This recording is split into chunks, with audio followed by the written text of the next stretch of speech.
Good morning, good morning, good morning, good morning. All right, let's turn everything on here. Is mine on? Yes, Okay. yes, ma'am. Is it good sound? Can you hear okay? Do you need more? Do you need more of you? No. All right. Let me get rid of that music and you can see my face more now, Oh, yeah. right? Yeah, okay, yeah. because I was like the microphone. your face looks like a black microphone, right? No, I'm kidding. That's It part of the did warm-up. That's part of the before, warm-up. Yeah. She looked like a robot. Leave it to guys. And we also have an old school studio kind of set up. You know, where you're wearing the big honking headphones and you have a big microphone. We're not like streamers. Streamers you'd have in-ears and then you'd have in-ear monitors and Ooh. do we still know the in-ears people? Yeah, streamers have I've never even heard of that. full body shots, Yeah. and then you're like real relaxed like this. Yeah. Gosh, okay. And and you have a broccoli haircut. I want a broccoli We're haircut. old school with all this equipment in front of our face. With radio. How much to get you? I can't do it now. My hair's too long. How much to get you to perm a broccoli? Because there's always a number. I know exactly how much. How much to perm a broccoli? Why is my camera so tall? Tom's giving this deep. I'll do $6,200. $62. Oh wow! I think I could come up with that. Damn. I can get $6,200 easy, breezy. In fact, Yeah, my because wife's out of town, and there's $6,200. Like, I mean, Waiting for Yeah. you You know to what? seize it. You want to hear something sad? I do not have access to $6,200. I don't know if I do either, Oh. actually, Dan. Yeah. And No, if my you wife's did a start transfer moving it now. around, No, your wife no. would be flying back. All the bank alerts. I got one flagged yesterday. I got a LifeLock. Really? The last thing my mom did before she passed away, she got me a LifeLock. It's I don't even know irony what of that. She didn't even lock her own life down. She died. That's That's all a joke. She all bullshit. it's, Unless they want to advertise. It's like a deep web, like Okay. ad blocker kind of a thing. And Okay. She bought me like some lifetime membership to it because as you get older, you get paranoid. Yeah. And she bought me one, and I was like, "Oh, thank you! Oh, what I always wanted, LifeLock! Oh, wow!" And she brought me also a 30-gallon drum of Patriot food. I made that up. That's not true. She did not give me that. God, LifeLock's a good business because they're selling fear. It's fear. Yeah. And there's no tangible anything. It's just, I'm sure. No, it's good. I will tell you the alert. Is it? Yeah, I mean, like it is a thing. Like when something happened, it was actually a fraudulent charge. Yeah. And I flagged it, and then they're like, "We'll take care of it."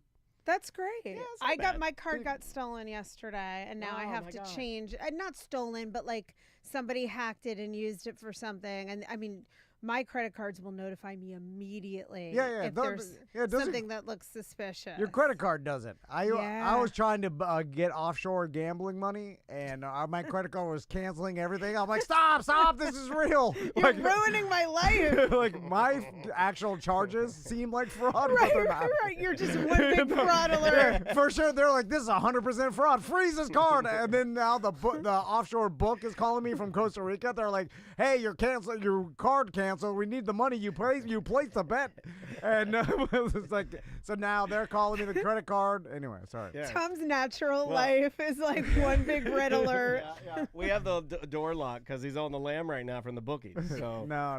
They just never stop calling me. I'm like, God damn. okay. How's your English so good? We're calling from a jungle. Anyway. Slightly All right. problematic phrasing. This has nothing to do with the relationship. So let's get to the Well, it does with you work. and your bookie. All right. Yeah. The bookie-client relationship is important. We'll get to that. That'll Oh be my like God, episode. Let's have a whole episode We'll on close that. it No, down. I can have 3 episodes on that. They'll boil your feet. They will for boil like- your Oh, I feet. know. It's in the same Venn diagram as marijuana dealer, I feel like. Yeah. Your bookie. Oh my God. I think the bookie is like one of the scariest people out there. Not to Tom, it's his only friend. And when they boil your feet, you can't hide it. My Because God, you're Tom. limping around here. Well, There's you're like, what's walking around wrong? with bandage feet. You get 2 crutches. All right. Oh my All right, God. sorry. Okay. You're All right. scaring Colette. All right. I'm like, I'm glad you're here This when is I all- show up every week, Tom. The old boil your feet With your story. legs, yeah. No, I've it's never all- seen one gambling boil your feet story I know. sour a relationship quicker than that. That's at the end when you're trying to avoid them for years. Yeah. And that's I in the know. warehouse. Yeah. Okay. All right. Would you like to start? Yes. Like always. Okay, here we go. And 3, 2. Welcome to the Love Thy Neighbor show. We've got Colette Fehr on the couch with us, longtime relationship therapist. How you doing, Colette? I'm good. You were making me laugh so much before we started. I can't stop. Hey, look at this charming guy over I'm here. trying to hold my face intact. Yeah, some of the things we talk about. That's just my normal life. You know, I thought they were trying to make a joke. Great area for a plug. We tape this show, and it's normally different times, but typically it's on a Thursday. But whatever, or is it on a Wednesday? Am I getting Thursday? it wrong? Thursday. Yeah, it's on a Thursday. But you can join us live. Like, we do tape this live, and you can jump in the chat room, and you can even ask questions, and you can see it live, and it is live. But the whole part that was very funny, nobody got to see that, because now it's done. Now we're going to get down to serious relationship advice. Well, you can watch us live on Twitch and YouTube Live. That's Daniel Dennis. I'm Tom Van. What's up, guys? And let's just get right to it. Yes, sir. Colette, you sent us some 7 relationship myths that are out there, and I figured we'd go through some of these, because when I'm looking at them, I'm like, this is not a myth to me. This is how I thought was reality. It does read as a, we've all heard these before. Yeah. A greatest hits, I should say. Yeah, and it's already exciting me that some of these seem true to you. No, yeah. Yeah. Well, the first one, that I means thought... that, you know what, that's smarter than she thought. That's what that means. Yeah. Exactly. Yeah. So the first one, I thought this is a relationship and a business fact that compromise is key. I thought that's what you're supposed to do in relationships is come up with some compromise, because in my relationship, it seems like my wife gets her way, and then I'm just mad about it. Okay. That's how I live my life for 20 years. Suffer in silence scenario. I think we covered that. That's coming next. So compromise is key, Colette. What's a myth about that? Well, I think compromise almost implies that both people are giving up something, which doesn't necessarily feel good. So if I have to concede and you have to concede, then both people can feel like no one is winning, right? And I think it's more important that you're talking through your feelings, both people feel heard, and most things aren't solvable anyway. So sometimes it's going to go one person's way, another time it's going to go the other person's way. But this idea of we always have to meet in the middle or compromise, it's just not realistic.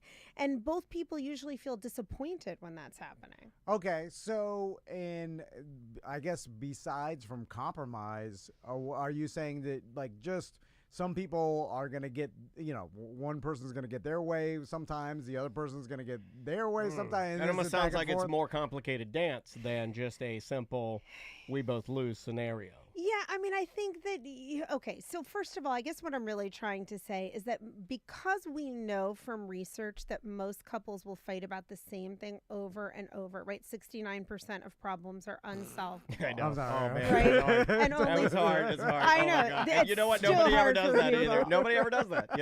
They say it, they talk about it. No one likes it. Nobody does that. You could have just said 70. Yeah. We would have never done That's what that. I say. know, But that on makes so purpose. exact. There's an ad on TV right now. This is an aside. There's an ad on TV right now where somebody got hit by an 18-wheeler, and he's like, hey, this is me, and yada yada got me $999,000. And I'm like, what? Just give him I'll give him the extra $1,000 to make him a millionaire. The guy got mushed. He got mushed into the ground by an 18-wheeler, and you can't kick in an extra grand. Seriously. Sorry. Okay. Now back to I think the people who love to solve problems are clinging to that extra 1%. But it speaks to what communication is really about in relationships. Men don't always love this because men tend to be problem solvers, but we're really communicating to understand and to feel closer and to connect. So this whole idea of every conversation is about here's what I want and winning and who got their way is really secondary to the point of communication. I think that's the bigger issue, is that you're sharing your feelings, your thoughts, your ideas.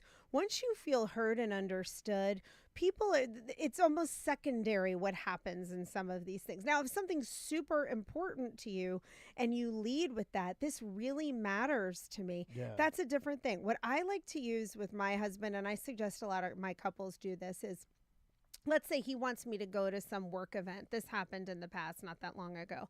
and I really don't want to go at all for a variety of reasons, I might say, how important is this to you on a scale of 1 to 10? And if he tells me it's a 10, then I can decide that's not even a compromise to me. That's me prioritizing my relationship, hearing what matters to my husband, and choosing to go because it's important to him. I still have the right to say no. But if he tells me this is a 3 or a 4, then I'm going to go, you know what? I'm not going. Okay. All right. Now, what if, Colette, and I'm just throwing this out there, I mean, A 5 would has be nothing hard to to do with navigate me. for me. I'd be a 5. See, a 5, I'm still not going. I'm gonna give you a I'm 6. 5, I'm I'm not gonna give you going. a 6 every time and make you sweat it out. No, See, I think I'm 7 to 10. If it's Okay. 7 and above. that's an honest answer. Yeah, Yeah. I like that.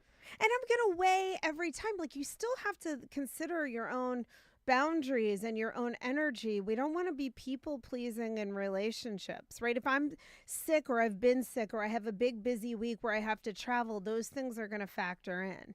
But I think this idea of like, I have to compromise, I have to concede is really missing the point of communication. what if you just do whatever your wife wants to do for so long that one day you wake up and you're like, I don't even know who I am anymore? I think that's a Mel Gibson movie, yeah. right? Isn't that a Mel Gibson movie where he's frozen and You're- wakes you're- up? He's like, You're like, what do Forever you- Man. Or I've just been trying to avoid confrontation for so many decades that I don't even know what the hell I even What if want. Tom gets married? How old are you got married? I don't even know. He gets married. 20, his identity has been Mid flushed down the 20s or toilet. something. I don't know. He got married in his early 20s, and the rest doesn't remember. Wakes up one day, looks at himself. I'm a black guy. Wakes up one day, he's a black guy. Yeah, that's how I feel Yeah, sometimes. I knew that's how you felt. Okay, but well. these are the moments, Tom, where when you say something that my therapist brain starts pinging, and I feel like we need to go into like session. Oh, No, yeah. but this is- oh, come on. Stop. You say that to all the boys. No, this is, I actually do. But Are you this seducing me? this is so common. This is so common that people actually do give in to avoid conflict, and they lose themselves. They don't even know Crystal's what they not want. gonna like Oh, this. Eminem. Crystal's not gonna like hearing this. That he's lost Oh, himself. she'll never listen She's to like, this. what do you mean he's lost himself? I created him. I built him brick by brick. I This is my built him. Frankenstein. He's my Yeah. creation. I can save him. Yeah. She's told me. She's like, the only thing left to change is your core personality, which I hate. He said that before, I'm like, which all leads right. me to believe that maybe that's been thrown around in a fight. That's I'm just a joking. little observation. Daddy over here, I think I've heard that more than Okay. 6 times. That's So, hysterical. let's move on. Enough Yeah, about me. Yeah, we got to. We got to move because on. you There's a lot mentioned to unpack there. you mentioned communication and myth number 2, which I thought I learned that this is the key, but to I've fixing everything. Yeah, I've heard this a million times. Because we've talked about how communication is so important, but open communication fixes everything. That's a myth. Okay, I mean, again, some of this maybe is a little bit semantics. You want open communication is important, but I think you also have to discern. You don't need to share every thought that goes through your head. If you're in a relationship for a really long time, you're going to have moments that you hate this person, they infuriate you. Most people have times that they think about leaving. I mean, if we're just honest over the span, especially you guys are married a long time, Oh. but not limited to marriage. So I don't think you have to share everything you've ever thought or felt. Well, feelings can be extreme. Yes. And they can come and go. But what you have to do is be in touch with yourself enough to know what really matters and to think that through so that you can come to your partner with clarity. Like if something's bothering you over and over and you're not saying it just to keep the peace, that's going to backfire because you're going to be resentful. You're going to be disconnected from yourself. You do have to speak up about those things, but you certainly don't need to tell your partner everything you think. Like, oh, I saw this really hot person and, you know, I wanted to have sex with. I mean, imagine how ridiculous it would be. No Oh. relationship. I was writing that in my wife's birthday card. Now, what if you avoid telling your partner so much of what you think that again, Well, does it That's back up? the other You're Does side. it back living- up to a point where like, you're you living know, a secret life in your head? Yes. You're like you're Batman in your head, and you're like, this lady doesn't even know I'm Batman. I mean, That's exactly. what crazy people say. I mean, that's yeah. I love how hard Tom laughs when we hit on a truth. Yeah, old Batman over here. No, I'm just saying, like sometimes He's got an alter Good ego. Lord. I stop myself. This guy. Like sometimes He's been using ChatGPT as his butler. I'll get in the car and then my wife will be like, "You're gonna go there dressed like that," and then I'll be like, "You know what?" And I'll start to say some sort of in your head. I've been You holding. know what, you old bitch. yeah, and I'll say it like that, and she's like, "What?" And then I'm like, "Oh," I'm like, "Don't say." One day I'll get you. You drive away slowly. Because I'm like, if I say it, it's gonna blow up this whole thing. Then I'm gonna Why pay can't you for blow this. it up? That's what I. That's what I always ask. No. Because sometimes, man. Like I Too much am, they call me Demolition Dan because I like blowing You'll things blow up. it up. Man, I'm the king. Would of you blowing say things up. something in that situation? Yeah, well, absolutely. If Like, why are if you I were in wearing the that? truck and she was like, "Why you're gonna go dressed like that?" I'd be like, "Better than what you're wearing, you old c word." Why don't you ask this? Yeah, I'd be going sideways. Would you? Would yeah, you? Yeah, okay. yeah. And I It's wouldn't crazy. necessarily mean it, but I'm matching energy somehow. I don't know, man. I like to. Yeah. He took it as an insult, Colette, because Well, he's she the wasn't- emotional She one. was not saying you were dressed good. Right. It wasn't. It It wasn't wasn't an a insult. compliment. I knew It that. was an No, I know. insult. No, I know that. So it's a kind of a crappy thing to say. I'd be like, Yeah. well, what are you doing? Why don't you help me out in a more constructive way than just saying it that way? So can I give you a middle ground? We don't like middle ground. I mean- Typically Like high, not low. funny, but that's why you're. Okay, I Like know. high ground. It's not funny, but I Or think low you're ground. representing the two extremes. And this is a fairly innocuous example, right? It's like relatively low bar. It's not a huge, horrible thing your spouse has said, but you're hearing disapproval in her voice that she doesn't like what you're wearing. So if my husband said that to me, you're wearing that, I would be offended.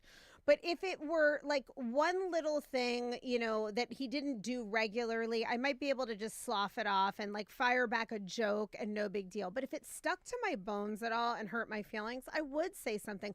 But I wouldn't fire off, like, you know, fire back at him and throw jabs, and I wouldn't suppress it. I would just say, you know, that kind of hurt my feelings. I really like my outfit. If you don't like what I'm wearing, could you say it in a more constructive way? Now, I am wearing a Big Johnson's shirt with cargo shorts and sandals. And a rope belt. So if I actually look at the situation, she's right, and I Did just you have your I cat just- in the hat on?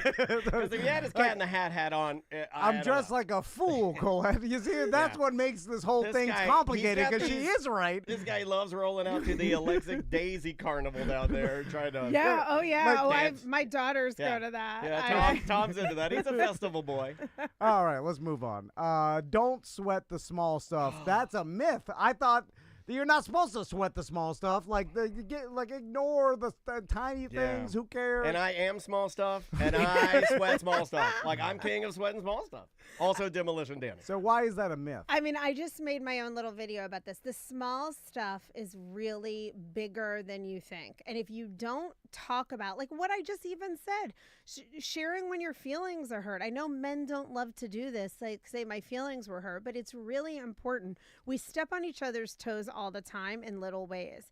And if we can't, like, these things don't have to be huge, long conversations. I think that's what people don't understand because they avoid communication so much. But something as simple as saying, you know, that hurt my feelings, and your partner saying, I'm sorry, I had no idea, without getting defensive. And then it's done. It's gone. Otherwise, it leaves a residue. Like, it's like throwing one little pebble in the jar that weighs your relationship down every time you don't address something. Most of the time in my office, people think everyone's in there fighting about affairs or these big explosive things. That's not true. We're processing what was really going on when you didn't put the laundry in the dryer, or you forgot to reset it, or you put it on permanent press, not delicate, because there's meaning beneath it. And if you don't address little things, then they're going to accumulate. And over time, that's what erodes connection. Does that make sense? Yeah, oh, totally. I was just thinking, and I think you got some decent quiet out of us boys, because I know, which is shocking. we I'm like, were- is everyone yeah. okay? Well, we were.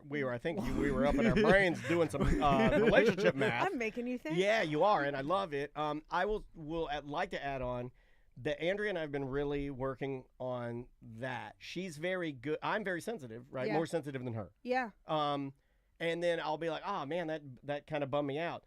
Quick apology, and then the key, though, I will say, Yeah. falls in my court of letting it go, and that's hard. Yeah.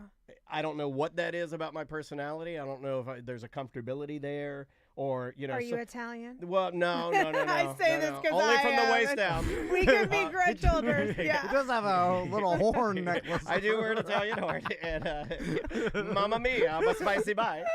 But no, but the key is to, once she's given me the grace of, oh, didn't know, sorry, Yep. you got to let that go. Yep. And I've gotten better at it, but it's difficult, and you have to practice it. Yeah, so there's a part of you that is accustomed to holding on to those little grievances. Yeah. But you're right. I think you can warm up the muscle for that. And if an apology is done right and done well, and you're really sharing your feelings and she seems remorseful, you're right. Maybe it takes a minute for the feelings to burn off, but at least you're not in your head like going around and around with the grudge. When things don't get said, it's another little data point against your partner. Most things are misunderstandings, truly. And if couples would address them, apologize, move on, acknowledge their feelings, they don't pile up. So this is a big one.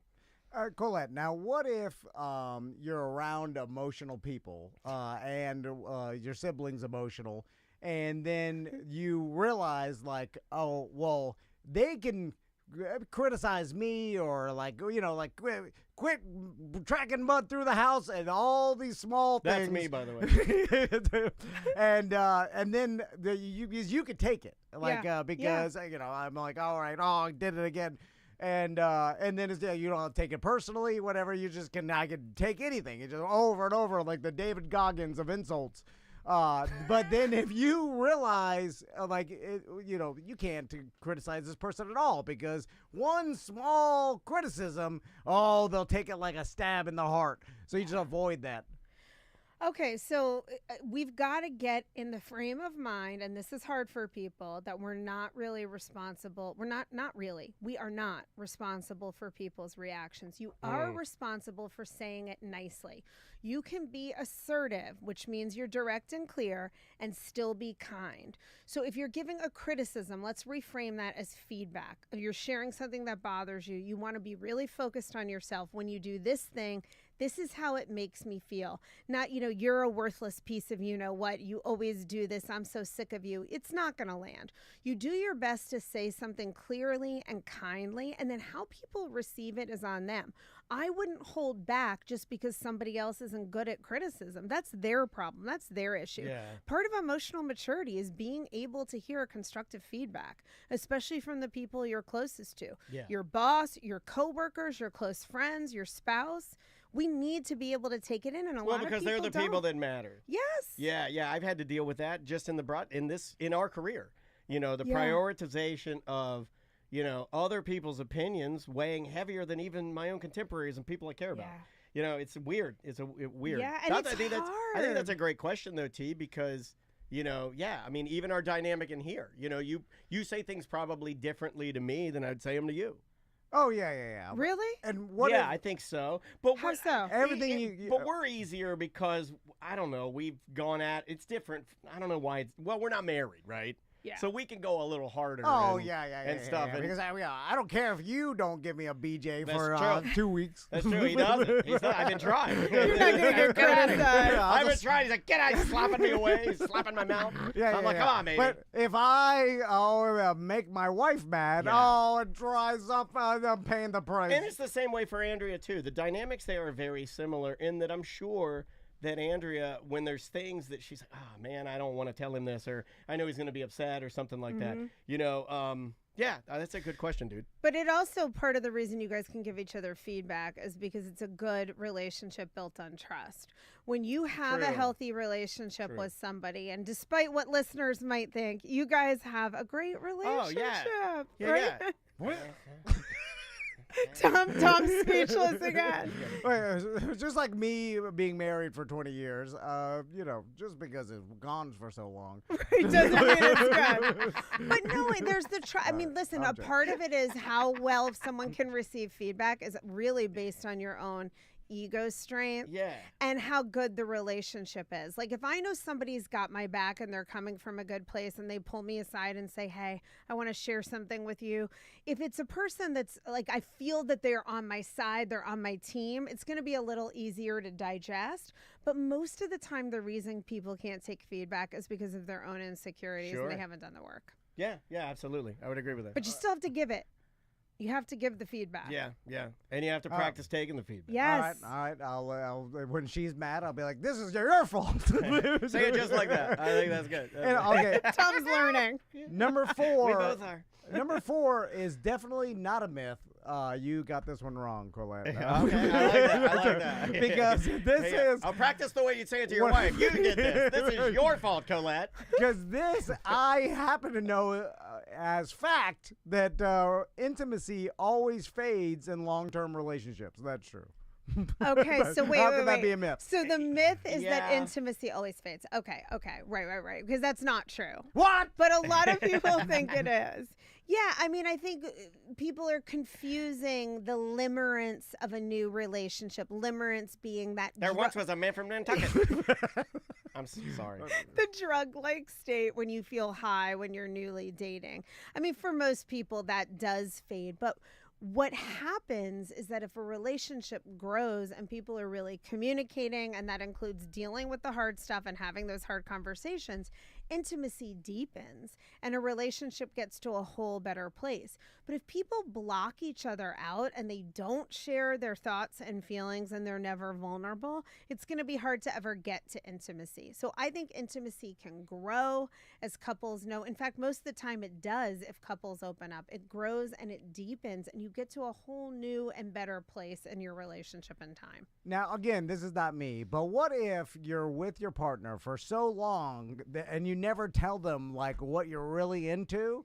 That after we have an email sort of like this. I can't, this is a great question. After decades of being with them, then you're like, well, I can't tell them now. They'll think I'm crazy. We actually have an anonymous email. I might as well throw it out there since you out. mentioned it. Yeah, and the guy, to paraphrase, is basically, and it's nothing crazy, but like some of the things that he's into, some of the things that he finds attractive and sexy involve like lingerie and stuff like that. Yeah. And involve his wife, maybe role playing a little bit. And there is a 0% chance that is going to happen, according to the email. Wait, there's a 0% chance that the wife will be receptive to it? He's never talked about it to her. Okay, so he doesn't know. But he She knows doesn't- the answer. Yeah. We all know That's the why. answer. Well, that's basically the tone of the email. It's almost like you didn't write it. He's writing an email to his own podcast. Tom anonymously is right. Not a bad idea, actually. Everybody listening to me knows what their spouse will say in any given question. I think with most of them, when it comes to the kinky stuff, I agree. Yeah, I think that you know what your spouse will say. If I brought something into the bedroom that was like, let's say, a couple notches higher than what she's interested in, yeah. And typically it's going to be, right? Well, okay, so this is the interesting thing. I think it's how you, like many things, it's how you say it and how you approach it. A lot of times we're sure we know we're going to get shot down, but this is also the number one reason I hear people don't communicate about a lot of things, not just what they don't want in the bedroom, but people definitely are scared to communicate what they want in the bedroom because it feels like it's going to be more hurtful to hear no than not to say it at all, or I already know what they think. So, you know how sad it is to walk back down the hall and put away your pocket hat? That's so sad. It's like, oh. Devastating moments. It's like so but close. honestly, you've got to talk about these things, even if your spouse is like, whoa, I'm not into that. I mean, there's a number of things I can think of that if my husband came to me and said, I really want to do this sexually, that I might be like, I have no interest at all. But that doesn't mean that's the end of the conversation. Then it's like you're knowing each other on another level and like, what could we do? And what am I turned on by? And I think there's so much people can explore there where they may find some overlap that surprises them, or partners often do want to please. There are so many different answers that can happen when you get into those conversations. So again, like just communicating and finding. You got to. Because Colette, worst next you thing hear you a know, hard no. your husband is dressed up like a baby. You're changing his diaper. You're feeding eating his Yeah, baba. I've always wanted to try that. I mean, if that's what gets you off. Yeah, but you're like this. I can't be Not doing this. necessarily This is gets me off, but ridiculous. it's just like, I bet that's cozy, right? I bet that's nice. I was thinking about like bringing these things up during the wrong time. Yes. Is often a problem that I've had this problem lots of times in my relationship where like. We're coming back from a theme park. So like, Everyone's hot and tired. Yeah. Well, you just want some Burger King, yeah, you know? I'm the half drunk because the only way to stand it was drinking, 5 beers. How many Sam Adams did you have in the hot sun? So we get in the car. It's like 4:30. We're in traffic coming back from Disney World, and then I'm just sitting there, and then I'm like, you know what? I'm gonna bring up. You know what'd be nice right now? Yeah, I'm like, hey, when we get home, can I dress you up like a baby? Change your diaper? Okay, not that way. Yeah. In front of the boys, too. It's an awkward But conversation. definitely not in front of your kids. But this is the thing. You don't want to just introduce it in the bedroom or try to slide it in. I mean, all of this is just about people being afraid to be vulnerable and afraid they're going to be shot down. And people feel like it's better to just keep it to myself because I already know I'm going to get a no. You might get a no, but you're definitely going to get a no if you don't say anything. And having a conversation, approaching it with a little bit of intentionality, like sitting your partner down and acknowledging it's really awkward and uncomfortable to even bring this up. I'm kind of scared to bring it up because I think it could upset you, or, this is me really trying to be vulnerable. Those things can set the stage and go a long way. We have a kind of a follow-up from the chat room, this is awesome that it's becoming so interactive. This is exactly what we wanted, guys. And again, if you have a question, it's hello@lovethineighborshow.com. You can send an email there, and I go through them, and I'll be sending them to Colette when you guys send them in. Well, I'll leave you anonymous. What about when your partner's libido plummets and they don't seem interested in raising it, even after having meaningful conversations about it? Yeah, it's really hard. That's difficult. That's really difficult. So, of course, I'd want to get in there with that couple and be asking lots of questions to understand what are those obstacles for the partner, right? We don't know what he or she, the one who isn't interested in raising it, is experiencing or why they're not interested.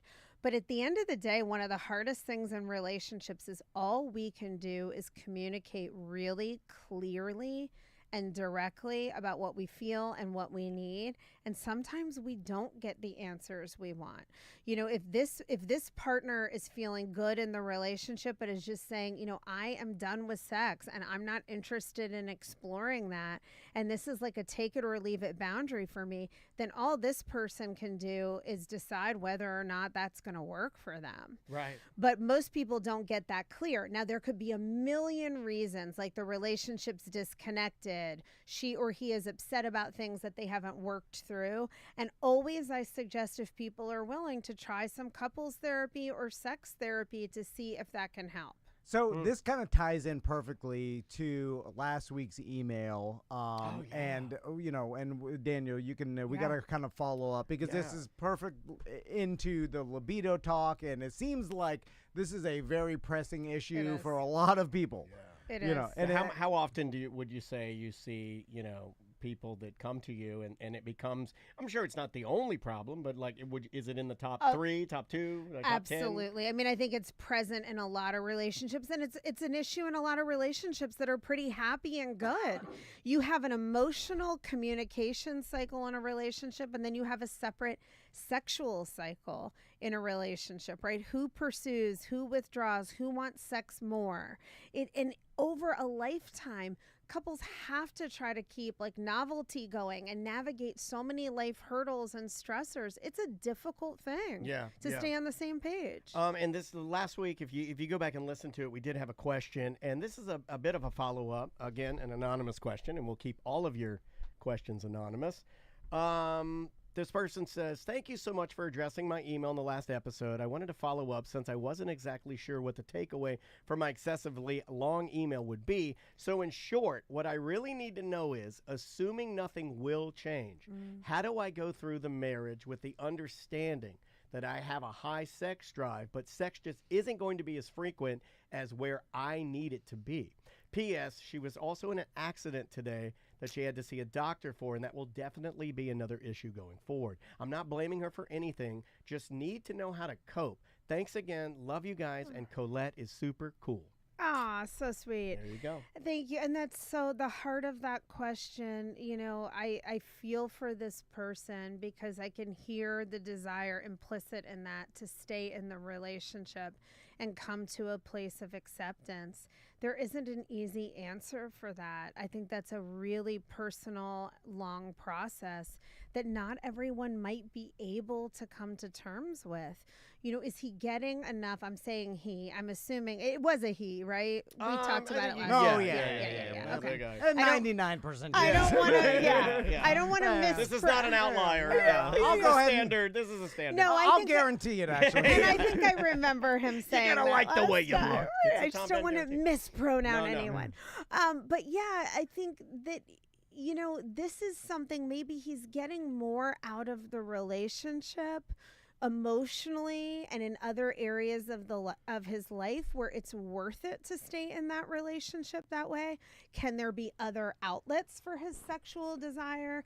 Is masturbation an option? Is his wife comfortable with that? Sorry, right? do I have to pay Howard for hitting that sound effect? No. I mean, am I allowed to say No, that? no, That's no, not a curse word. This is like a fact No, of you're life. fine. Hold You're on, fine. is there situations where it's not an option? Well, I do not yeah. know this there life. are. Honestly, like, for what? me, it's the option for everything. Yeah, It's like, yeah, what's yeah. for dinner tonight? Masturbation. I mean, there is It nothing fixes wrong. all my problems. I'm glad to see this Yeah. produces such Yeah, robust. you're in the right energy. spot. Now we're talking about something. Except for DeSantis took half the sites. Yeah. And now we got to go. I don't even know He how to did. use the technology of a Let me ask you something. A VPN. Let me ask you damn it. something. Is that a free America? I don't feel free. I Well, don't and feel that's free. the thing is that maybe as a couple they make a decision. I do have couples where, let's say in heterosexual couples, where there are certain wives who aren't comfortable with pornography, with masturbation. Everybody is different, but masturbation is a healthy process. And if that's an option, I'm just throwing one of many things out there. Maybe there's some way. I've seen couples come up with arrangements where somebody does have a sex life outside of the relationship. I'm not saying that's the answer, Oh, man. but I'm saying That guy, that's better than the lottery. Yeah, that's Powerball, dude. You hit that. You're like, what? But I am. But then you saying realize gotta how get hard that honest. would be to do. Yeah. You go out there, you're at latitude. Wouldn't work for me. Too emotional. Right. It Well, wouldn't it, work. would tear my family apart. Yeah. And Oh, it my God. wouldn't work for me either. But I mean, I think if the relationship isn't going to have a sexual component, this couple has to get honest about that one person does have. I mean, sex is a healthy part of a relationship. And if that's not going to happen and staying in it is more important to him because of the other things he's getting out of it, then can he explore with his partner what are some possible solutions?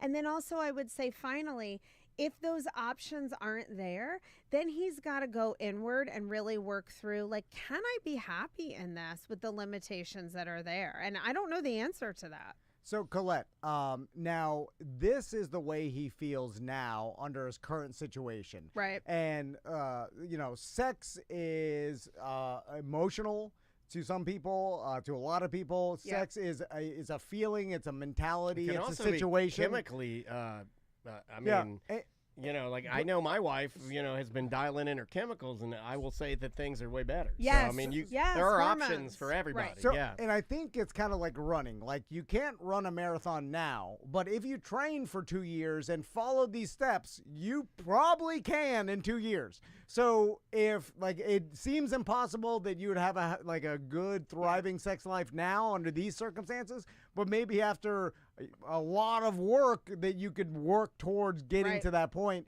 And would you say that is usually possible for most couples? I mean, I think it's usually possible for most couples. What that looks like is going to be different for everyone, but it does depend on the willingness. I mean, there are people that are like, I'm not interested in sex anymore, and I'm not like this other message, and I'm not interested in exploring it. And then, there are so many reasons. There are medical reasons. People have been sexually abused. There's trauma that's untreated. Who knows what it is? They've got to really unpack that. But it all does start with getting honest about it and talking about it. Because even if you hit a wall that seems like, back to the compromise, that we don't have enough overlap here that this is going to work, then avoiding that and sweeping it under the rug isn't the answer. Something's going to blow up in your face eventually. Have you found too, in your experience as a relationship therapist, that people do legitimately change as they get older and become almost different personalities, different people that they were years prior, and then it's like people actually like seasonal, like seasons they say, or like seasons of life. Yeah, like or how you may have altered yourself in some way to a point where you're like a different person. And of course, everybody changes, and then it's kind of your responsibility if you want to keep a relationship going to attempts to get to know the person that they're changing into and be a partner with that person. You know what I'm saying? Like, you know. That's so evolved of you, Tom. Probably the best thing you've ever said on the show. Yeah, that's pretty good. Yeah. That's pretty good.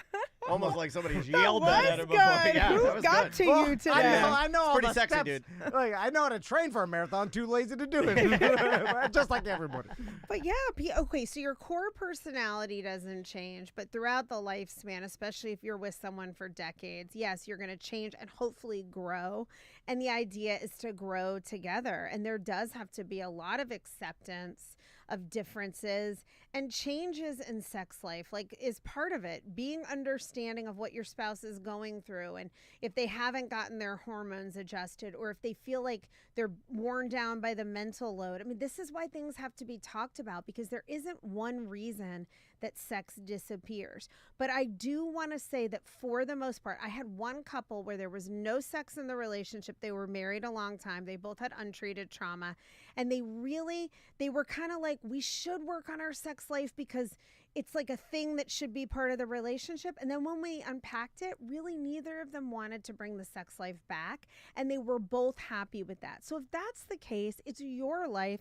Do it how you want to do it. But for the most part, sex is a healthy expression of love. Sex is good for us biologically and physiologically. So if it's not happening, let's talk about it and figure out why. I've got a piece of advice that may or may not work, but it seems like it should. I love it when you give advice that may not work. Well, my favorite part of the show. I know. This is going to be interesting. Welcome to advice that may not work. So you're looking at your partner. You're like, I don't know how to get them interested in sex. But I will tell you, just getting generally healthier in life helps that sometimes. For and sure. Just like general exercise, eating right, That like is good feeling advice. better. Taking care of yourself. Like feeling better does make you want to have sex more than it doesn't. And then it's like, and okay, maybe you can't get your spouse to do it, but why don't you start doing it? Yeah. And maybe that will trigger that your spouse to do it, or maybe you can start doing it together. Like I know that when me and Crystal, my wife, were training for our sprint marathon together, and then we were really working hard at exercising, like our sex life got better because we felt better. Yeah. We We're weren't spending drinking more alcohol. time training too. Absolutely. Yeah, there was a And togetherness in the training there. Yes, I mean, it's bonding. And then there's pheromones being released while you're sweating together. Like, I believe in that stuff because Just my wife working comes in from out. working out and I smell her and I go crazy. Go for a long walk. pheromones are real. It is real. Start with a long walk after dinner, like that. Yeah, And big we've glass done that, of water. You know, we've done that together, like long walks together and stuff. And then you just like as you get more healthy, you good. do feel No, this better. is good advice. Yeah. And you know, one of the things that can really boost attraction is novelty. And I don't know if I've said this before on What's that here. like? That's like the nose on the glasses. Definitely not that. New experiences. So we get into a rut. We go to the same restaurants. We do the same things. We sit in the same place on the couch. It's not really great for attraction. So for couples, and it doesn't have to be huge things, doing something new, going on a different walk, trying a new activity, you know, doing a role play, going on a date, whatever it is, something different, that actually changes the chemicals in your body and can really boost attraction, because couples stop dating each other, you know, and we all do. You guys do a good job of doing that, I think. That's great. I think you and Crystal have always done a decent job of getting out, going to like your favorite secret bar, I won't say the name of, and you know what I mean, and going and doing your things, and I think that's cool. And what I'm saying is try something new. That's cool. Because when you try something new, or you go take like a class together or a new activity, I mean, go axe throwing, like whatever, not at each other, whatever it is that is something new, we know that the brain that produces dopamine and all kinds of chemicals that boost attraction for your partner. We'll knock out the last three real Yeah, quick. yeah. Myth number 5: money or chores causes breakups. Yeah. Because people stress out about money a lot, Yeah. and that seems like to be a big contributor to Yeah. fights. It's never the thing. This is the number one myth I think people Ooh. believe is that it's, what are the issues that cause breakups? None. Everybody has issues. Everybody sees money and sex differently. Everybody's irritated because one person's doing more chores than the other, almost everybody. It's the way you talk about things. It's your level of connection.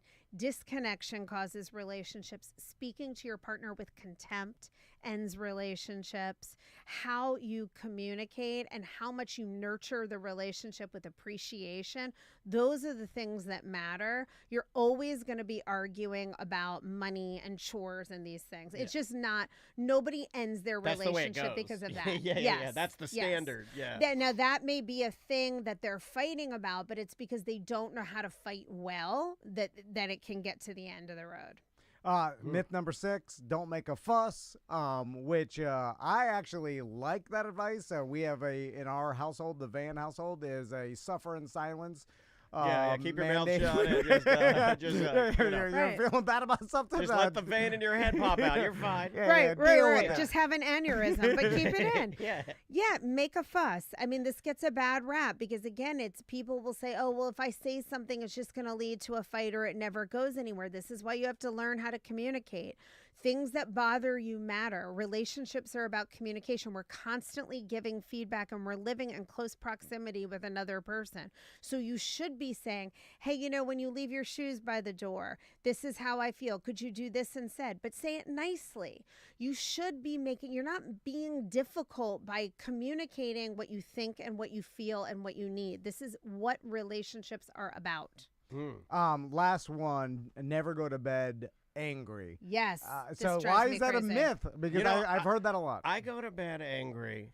Good. It's probably a good thing. 5 nights a week.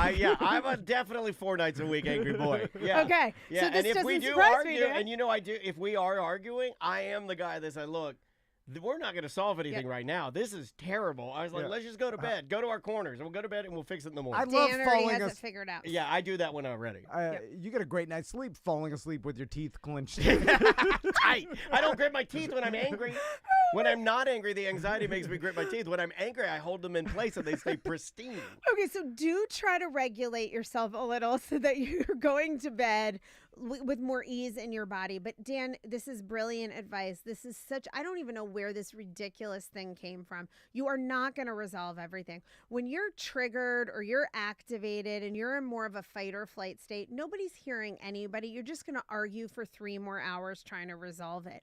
A lot of issues benefit from taking a little time to pause and reflect and come back to the issue when you're not so highly emotional and you can see things more clearly.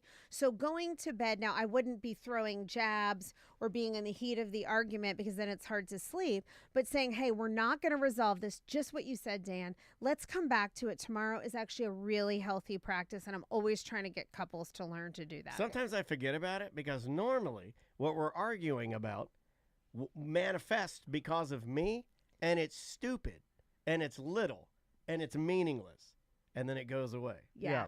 So it's almost a way of putting myself in timeout. Like, Yeah. I know that's like sharing a lot, but man, I'm trying to do you better. might be worked up about something. Now, I'm sure there's some underlying theme in the moment that the part of you is feeling neglected or unloved or unworthy or not heard or something. I mean, we all have, there's only a couple of reasons people get super activated, but a lot of times, to your point, Dan, the next day it's like, this wasn't a big deal, but you can still repair and say, hey, I was really upset. I'm sorry if I was a little short with you.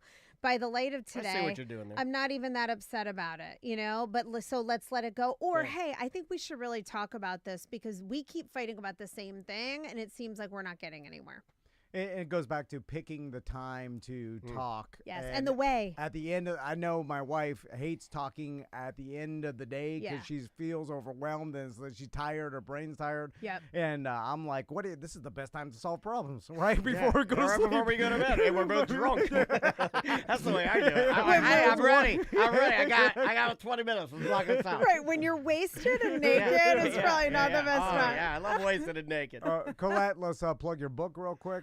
Oh, thank you. Okay, so my book, The Cost of Quiet, How to Have the Heart That Lead to Secure, Lasting Love, is available for pre-order now wherever you get your books. It'll be out February 3rd, or you can go to my website, ColetteJaneFehr.com, ColetteJaneFehr.com, and you can pre-order the book there or find lots of good free resources to help you communicate and, of course, how to work with me as well. Awesome. And subscribe to the Love Thy Neighbor show anywhere podcasts are found. Or send us an email if you have a question, you want to be featured, or you want Colette to answer your question and have a little fun with maybe something that you'd like to get better at. It's hello@lovethyneighborshow.com. Awesome. We will see you next week. Still on Twitch and YouTube. That was awesome. Awesome. Thank you. Dan's like, I need to remind this girl before she starts no, it's me. letting it all go. I should always say that. Great job. Thank you. That was really good. Thank you. That was a funny one. Yeah, that was good. So, yeah, these myths are fascinating, right? Yeah, that was great. Guys, I'm going to put on a little bit music and whatnot, and then we are coming back, right? We're going to come back at probably 11. Oh, all right. We'll be right back then. Yeah. Okay. I'll put on music, and because I need to ask Colette some stuff. Me too. I have something I have to ask you, too. All right, bye.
All right.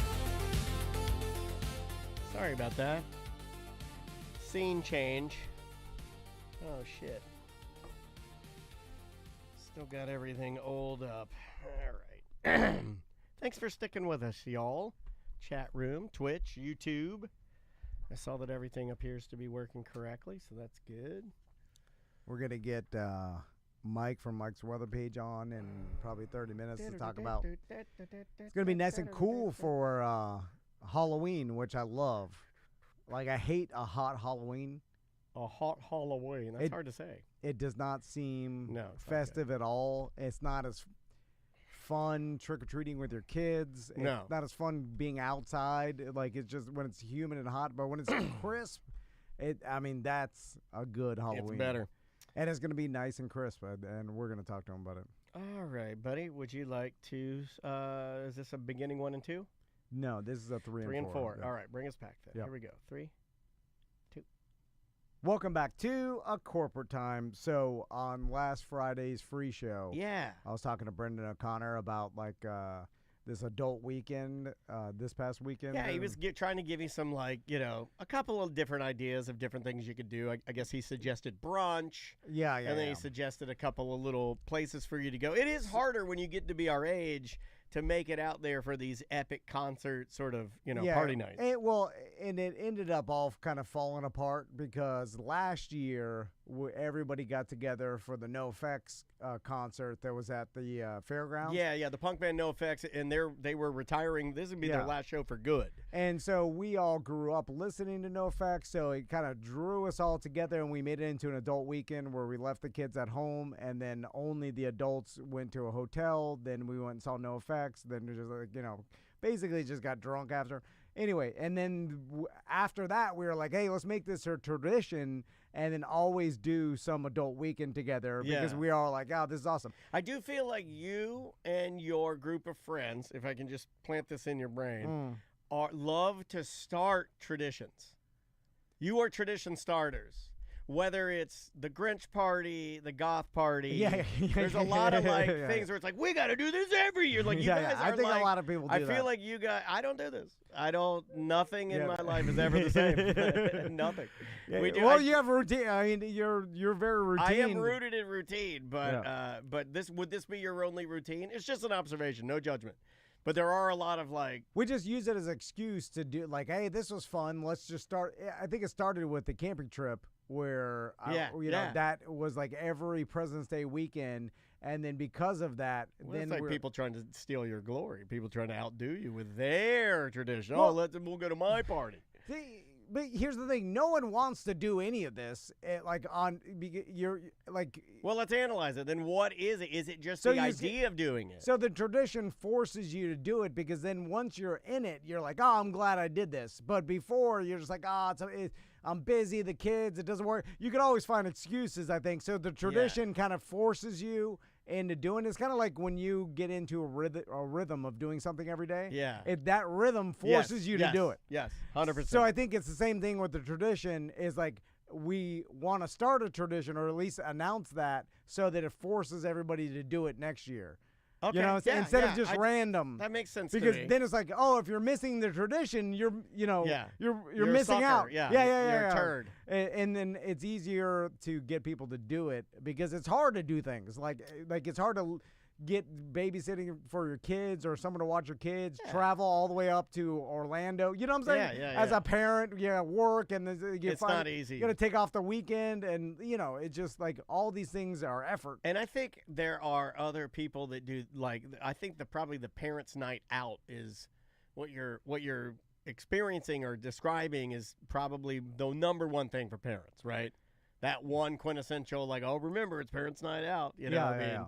Yeah, so what happened? I mean, you guys, what was going to be the new one? Because the last one was no effects. Yeah, and that's fantastic. Well, no one could find a band, and then Dre and Leanne, they are Turnstile fans. And, I like Turnstile too. Yeah, and they said, hey, let's do it in the Turnstile. And initially, half the group was like, okay, yeah, let's just do it in Turnstile, and the other half was like, I don't know that band. Now. So is it more about the band, or is it more about the fellowship? Well, then everybody's like, it's all about the fellowship. Who cares what the band is? Okay. Let's just go, But then, of course, my grumpier friends. You needed the band to root people in more, yes, right? Yeah. You needed the nostalgia of no effects to root people down in there. So half of the friends were like, "Oh, who cares? Let's just stay at the hotel then. I don't want to go stand in the field and watch a band." You're gonna drive 6 hours to stay in a hotel? Well, then that's what degraded everything. No, sir. That's I'm an almost 50-year-old man. I'm not driving a half a day to sit in a hotel. I can sit in my house. So then the other people are like, "Just come to the concert." And that's what it's all about is going to a concert. And they're like,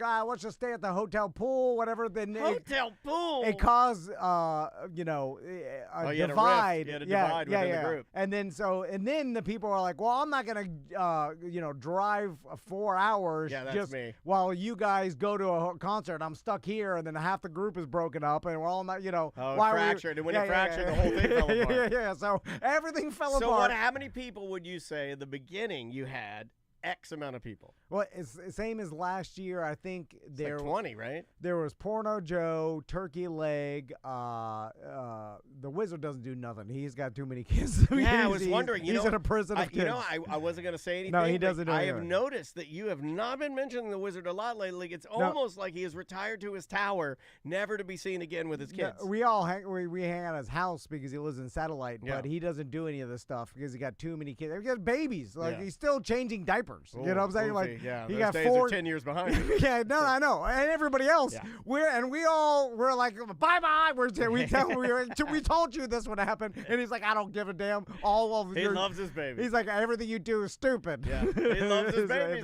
He's very comfortable with his babies. So anyway, it all fell apart, and then so you had maybe 25.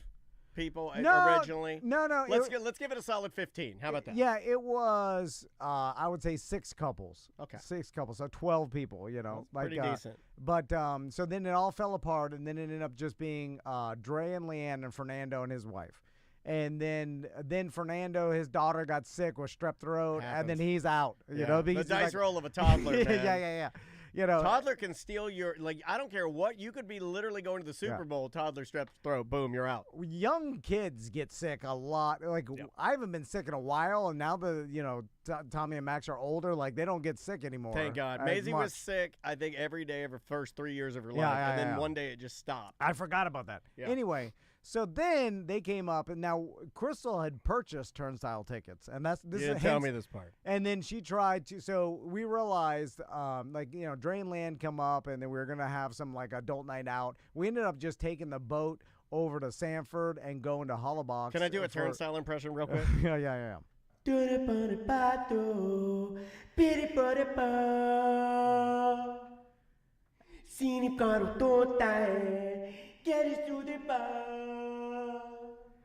Every song sounds and then like that. there's no security. Everyone's just jumping on stage and jumping off. Which do you think Pretty fun. Their light show is pretty badass. Did they do that at the Central Florida Fairgrounds, or did they have security and keeping people? They did a variation of it's pretty loose show. I mean, it's a friendly atmosphere. Like people are not there to get hurt. It's just bodies flying everywhere. Yeah, but no one's there to get hurt, but they do get hurt. And then the fairgrounds and all the production insurance. The videos I saw, it looked like standard Same. Turnstile to me. Okay, Yeah. yeah. And the light show that they have, kudos to them for actually putting a lot of time and effort as a younger band into how the aesthetics of their show look. It's a beautiful show. I've seen them once. They were really good, but not like this. We gotta ask Mo next time he's in here. Like, if you are That's a great question. if you are a band like Turnstile, and their whole thing was like they promoted themselves by doing these gigantic free shows in parks, like they'd be in like Central Park and like Well, big the parks in Baltimore one's the Baltimore, one that yeah. blew up, right? And then essentially people would just be jumping on stage and jumping off, a hardcore band, and there would be no security. I think they police themselves. And they police them. Yeah. I honestly think that they don't and if they get hurt, they're just like, I'll take care of Yes. it. It's fine. Yes, but It's very punk rock. once you start making millions, Yeah. and they are. Yeah, and then now you're millionaires, and I'm not going to say that they're like literally driving Lamborghinis every day, but No. they don't want for food, and they are career musicians. their tour Yeah. is a multi-million-dollar tour. It's big. Where you're filling out the fairgrounds and everything. Although I couldn't sell the tickets, we had to sell them for way cheaper than. Yeah. you Well, know, it's a it's punk like- band. Man. yeah. Like, come on. It's like $120 that Crystal paid. I just gave him a BDM for $50. That's nice of you. You but- know what? You're the good one. And, it was that or zero. So it was not that good, because it was desperate. We were like, "Who wants these? Anything? We'll take anything." But so my question is, like, if you set that environment and that precedent where anybody can jump on stage and jump off, someone jumps off, knees someone, and then breaks their teeth out. Oh, it's definitely happened. And then now you got broken teeth, and you're like, well, I can't live my life without broken teeth. I need to get a lawyer and sue to fix my teeth. Yeah. It's not Also, even you their probably fault. don't listen to Turnstile anymore, right? You probably stop listening to the band No. after they knee your teeth out. No, you know it's an accident, but you're like, well, It would sour them for me. I can't go my whole life with no teeth. Yeah. So I can't Well, afford. plenty of people do. Yeah, I see them. I can't, like, my job is gonna look down upon me. There's a lot, I can't. The new teeth, like implants and stuff, you're $30,000. But is there any way for Turnstile to protect themselves?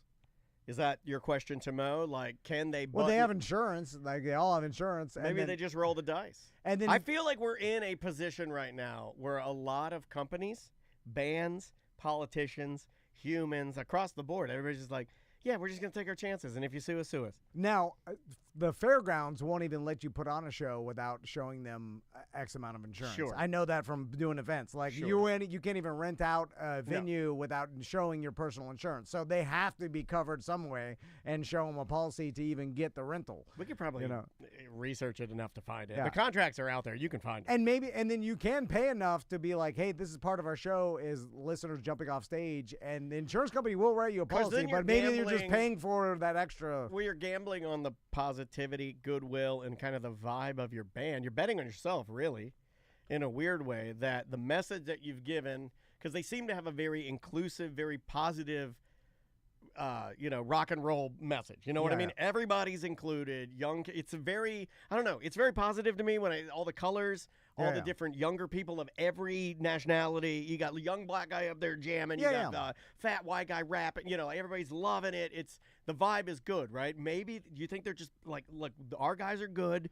It may happen once, but maybe not because they trust us, and we're just going to run it Turnstile gamble. But it's a difference too, and I think about this with the other events and stuff, where the people may not even they love Turnstile and they knew the risk, but let's say you're not paying attention, and some 250-pound dude jumps off the stage and lands on your neck, right? Well, that's a game changer. And then you never be the same. You somehow have some neck injury, and then you're like, man, I am legitimately out for months, and I have to rehab and all like this what stuff. happened to Chris Kattan because he fell off a chair, Yeah, no, and then so it's like, all right, now I don't want to sue Turnstile. They're my favorite band, but who am I going to pay for? I now have hundreds of thousands of dollars in medical bills. So then any lawyer like Mo would be like, well, you have to sue them. And now, like, at this point, they've set a precedent. Write a song about me? Like, this wasn't a random act. This was, they do this at shows, and they promote that they do this at shows. Well, then it's an attractive nuisance of some sort, right? Like, now you're negligent. Yeah. Well, I think like a lawyer, I understand all this. And any lawyers, the listeners say that to me in emails every day. They're like, do you ever get tired of Tom thinking like a lawyer? I'm like, yes, I do. I was like, everywhere I go, behind every corner, it's Tom Lawyer. It scares me how much you are. Like, sometimes I'm like, is that Tom? No, it is Tom. I thought it was a lawyer. Now it's probably super rare, but how many shows until this happens? My prediction is they stop doing it, and that's all I'm going to say. Or they'll fabricate it by making sure that where they're jumping is safer, or maybe I think they've kind of already done that. Maybe that doesn't happen as much as like getting your like some dude, not paying attention, not having their hands up, and then you like a bigger person landing on their neck because it looks like it happens a lot. Yeah, I know. Like I watch a lot of punk rock videos on. It's in my algorithm, right? So I get a lot of live music because I love Bad Brains. Yeah. And I've been watching a lot of live Bad Brains video from way back in the 70s and 80s. So I get a lot of punk rock videos, and it's always people falling on people's heads. Now that didn't stop mosh pits. No, mosh pits are back. And so that. And then they make it kind of them goes run to against each my other theory. Yeah. Like even those when the guys run into each other. I think they police each other. I think they. Yeah. I think they. And the accidents are rarer than we think. I really do feel like punk kids that go to shows now care more than when I was going to shows. Yeah. Like they do look out for each other seemingly more now. It's almost more in the code. I don't know. People that go to a lot of shows, write us, show@tomandan.com. Let us know what you think. So anyway, the whole adult weekend got blown up. I'm sorry, buddy. We just ended up taking the boat with the kids, by the way, out to Hollabox. Well, that's not part of the deal. And then it's fun though. Then we took the kids bowling, and Dre and Leanne went to the concert. Some of my other friends, like did they clown two you other for couples, going bowling? Anybody? They should have clowned you a little bit for going bowling. They said, just come to the concert. You got the tickets. Yeah. And you've already paid for them. And no, we'd rather waste the money and then waste more money at bowling. Because me and Crystal were like, it's hard for me to go stand in the field and watch a band that I'm not into. You're not a music guy. I mean, Turnstile's fine. It's just I'm gonna go to the fairgrounds and drink high-priced beers. Yeah, and then and then go stand in, and then you're like standing far back because you're like, I'm not gonna get like stuffed in with everybody. You know what I'm saying? Yeah, so you're watching them from pretty far away in a field, and then you're just like. You know, I can watch that on YouTube. yeah. It's like, and then some of my friends want to be close up. They want to be like in the crowd, right? And I'm like, I'm not gonna be. Who do they think they are? I mean, what is that? What is that? How old are they? What are you? You're early 40s. Get out of there. Leave that for the children. Dre, the old punk rock guy. When's he stop it?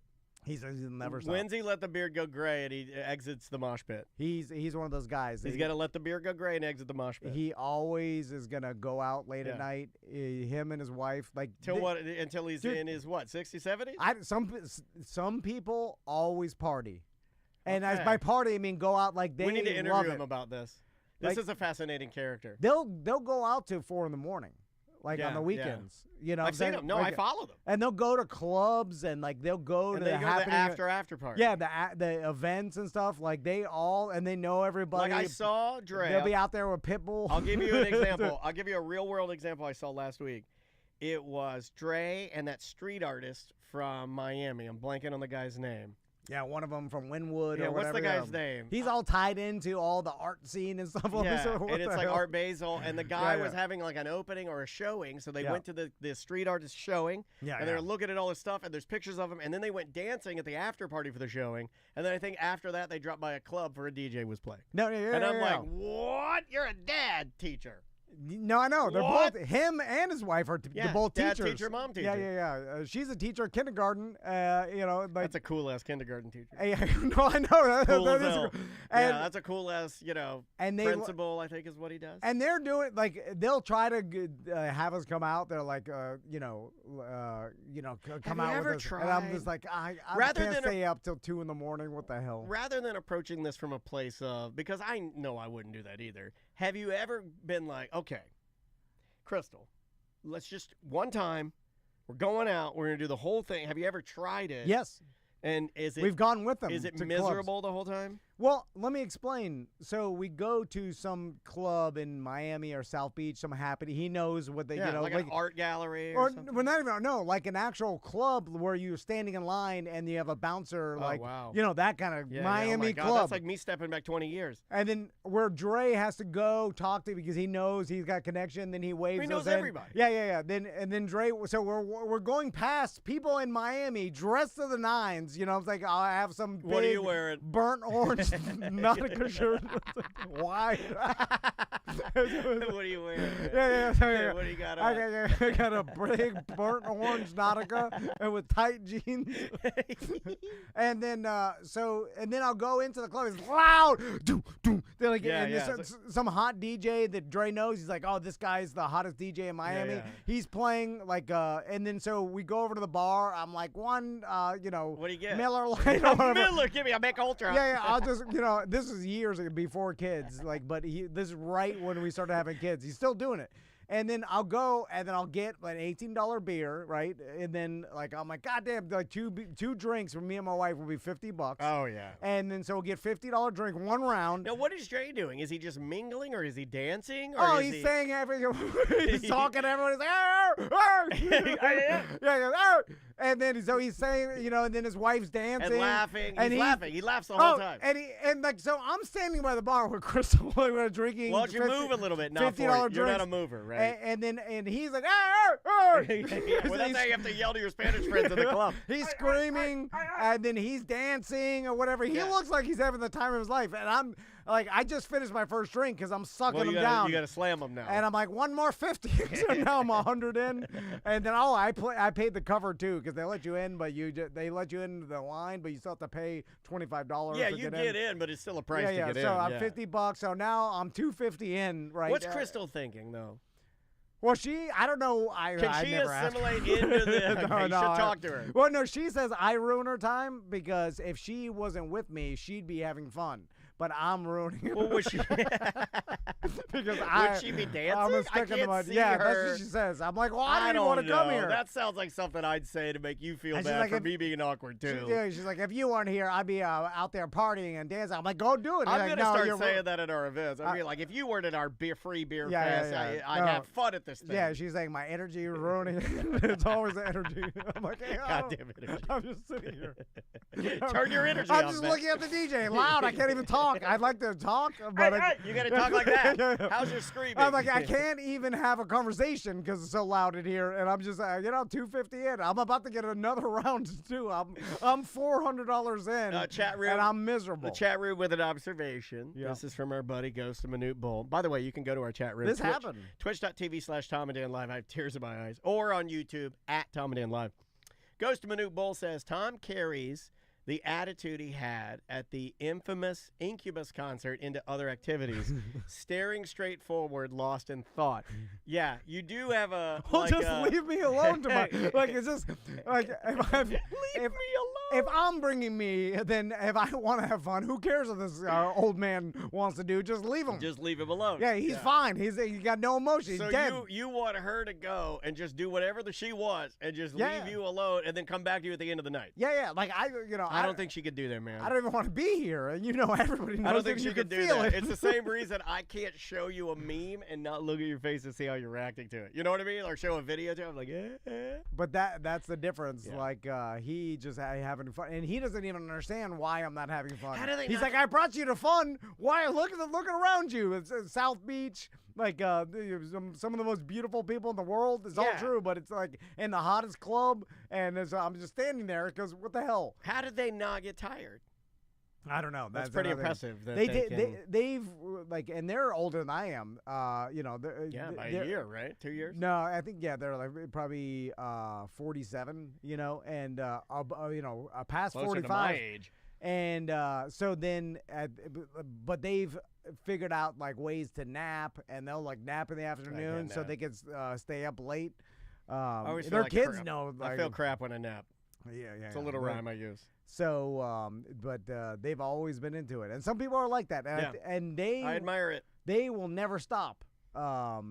Because that's truly what they enjoy, and like if they did stop, it'd kill them. Yeah. You know what I'm saying? Yeah. Like, like, what am I even doing? What are we gonna do? Sit at home? No, they can't do it. They are always on the go. All right. Would you like to do some voicemails and emails? Well, let's take a quick break, Okay. and then when we come back, we'll talk to Mike from Mike's Weather Page. yes. Because it's going to be cool this Halloween. I want to find out if the hurricanes are done. Because it seems like we're done Football with team, or are we talking? Well, both. Yeah, both. It's both, right? Yeah. There's God. been some problems. I know we're going to have to talk to EJ about that at some point. Yeah. Okay, well, we got Mice from Mike's Weather Page on deck. We'll be right back with more of Corporate Time with Tom and Dan. Awesome. Got that. Where's this go? Tuesday 3. Right? That's Tuesday 3. Yeah. Okay.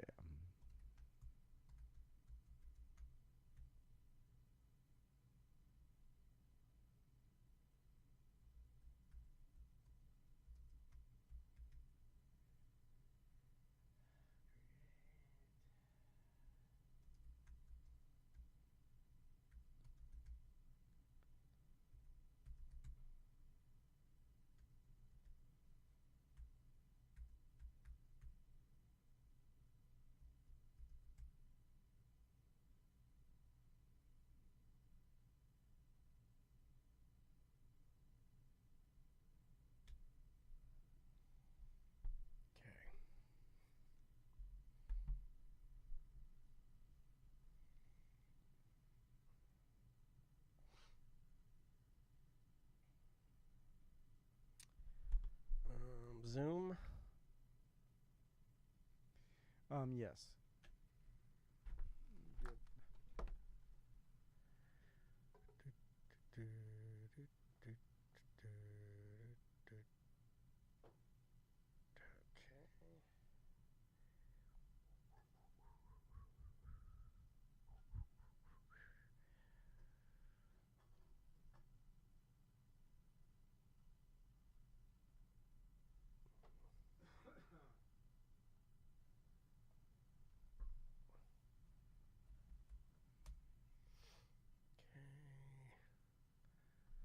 Make sure this is working.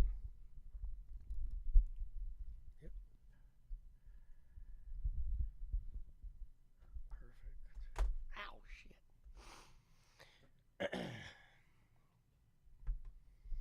I straight ironed my beard last night, so it got longer.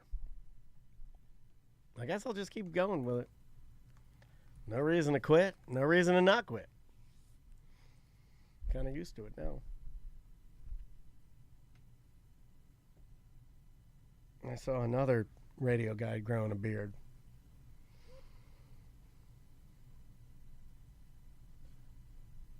Keep that. Do people still do the Movember thing? No, I think that's done. That's done. Yeah. I'm sure someone will do it and use it as an excuse to grow a mustache. Yeah.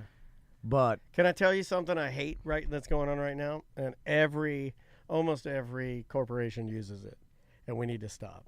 It's the phrase spooktacular. We need to stop using it. You just got to stop. It's overused. It's dumb. You could be more creative than that and use something that people aren't using. I hear it in like 1 out of every 2 ads. The person will be like, our spooktacular sale. I'm like, stop doing that. Don't you have a little respect for yourself? Do something new.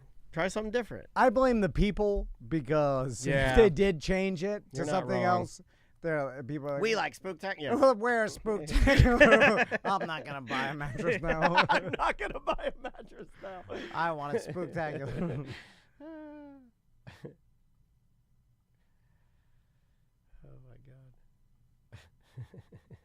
Thank you, SJ. I appreciate it, buddy.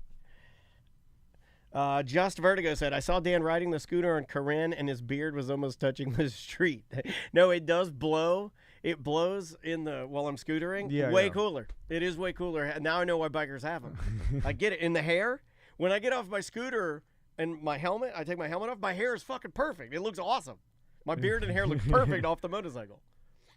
It's really, really funny. Yeah, Maisie this morning, she put my hair in a ponytail. She's like, you're almost there. We just got to get the sides. I'm like, okay. Yeah, you're going to go full Willie Nelson. Yeah, I'm going to go full. Why not? No reason not to. Well, it makes people laugh. Yeah. The one reason is so people don't go, whoa, what happened to you? Well, yeah, there is that. Yeah. Because everybody's like, I kind of like it now. What happened? I'm leaning in now. Which is a straight up insult when you tell people, you're like, whoa, what happened to you? You're like, I chose to look like this. I don't take it that way. I don't take it that way. But that's what they're saying. It is, but I mean, they've been insulting me and my height for my entire life. Like, that's like literally impervious to that. I've literally been like, what happened to you is not a compliment. Yeah, I've had people say, what happened to you since my inception? Just because I honestly should not be alive. I got Mike. Let me admit him here. Mike from Mike's weather page. There he is. There I am. Hey, buddy. How are you? What's up, Mike? You always have the best setup, man. No, I was clicking away. I think I screwed that one up. No, you're good, dude. You always look What's up, great. man? How are you, man? It's very good to see you. Oh, sorry. Great. We were Talladega for a week, so we survived. All right, we'll talk about that. Good. Also, I thought one of the funniest things, and you know what? Facebook's been weird. Like when I leave comments on stuff, it'll tell me, like, I think I'm in some sort of trouble or something with Facebook. I don't even know how I got in it. But I commented on one of the funniest things you posted. I mentioned it on our show, was you and Sarah talking about the Chili's getting rid of the skillet queso. True story. That was my dad's favorite. I almost cursed. That was my dad. Skillet queso in my house, and the chips, because they have the right amount of salt. They have the right amount of salt on the chips. Yeah. And I saw some big time dude on X do the same thing, so it wasn't just me. Yeah. I mean, what the hell? The first thing I got rid of their 2-for-1s. That's insanity. insanity. I mean, what are they thinking? Yeah, well, I have a theory about this. I think this is fake, and I think it's their Taco Bell play. I don't think the skillet queso is going anywhere. I think it's. They're waiting for outrage. I think they're waiting. I think they are, because we live in a time now where people do like to. It's outrage farming is a real thing. Yeah. And you say it's free marketing. It is free marketing. You say you're going to take something away, and then you get people like, Mike, Sarah, me, and we're all like, skillet queso. I love skillet. It's like one of the only things there that is like a guaranteed smash hit, and you're going to take it away? No way, man. Oh. What are these marketing people thinking about? Like Cracker Barrel, right? I mean, come on. Get out of here with that. Yeah, that's the thing, Mike. That's why it's so brilliant. love it. I'm gonna steal this, and I'm gonna be like, hey, we got this new woke CEO of Tom and Dan, and she's making us change our logo. Everybody goes crazy. What? And then we bring it back. We get the millions of dollars of free advertising on social media. Mike, here's where we make it weird. Then we come out with Tom and Dan skillet queso. Tom and Dan skillet queso. Chunky. Yeah, chunky skillet queso. All right. The only criticism of skillet queso is the skillet is so shallow. It's a shallow skillet. It is. Yeah. It's Well, like. Huh? I was gonna make a shirt that said I got quesoed, because the tradition is you always get quesoed at Chili's, right? You always you get it you get it all over you, man. Especially now with my beard. Oh yeah. Yeah. All right, we're good. Do you want to start, Yes. Mr. Van? Let's not waste Mike's time. All right, here we go. In 3, 2. Welcome back to A Corporate Time. We've got Mike from Mike's weather page on Zoom with us. How you doing, Mike? Good, guys. Hanging in there. Thank Very good to see you, man. So, Mike, right off the bat, are we done with hurricanes this season? Great question. Is it done? It seems like it's done. you. Well, no, we just had a name system 10 minutes ago. That's why I was rushing to get on with you guys. We got Melissa now. Sweet Melissa. Oh, what a great song. Oh, my God, what a good song. So, yeah, and you know what? It's going to linger down there in that Caribbean. And those waters in the Caribbean are the hottest of the whole year. So, yes, we still have to sweat it out, especially in Florida, because historically they come up from that Caribbean and curve, And we had Nicole in 2022. People forget that was in November. So, it can't happen. Yeah, but the world's changed from them back then, right? Yeah, we're out of COVID now. Everything's different. 2022, that's so long ago. It seems like so long ago. It really, really does. No, I'm kind of joking in the fact that we also forget that, like, in our human years, we're like years, but it means nothing to the planet Earth and weather cycles, right? Totally, yeah. I mean, and I think after last season, we're all numb.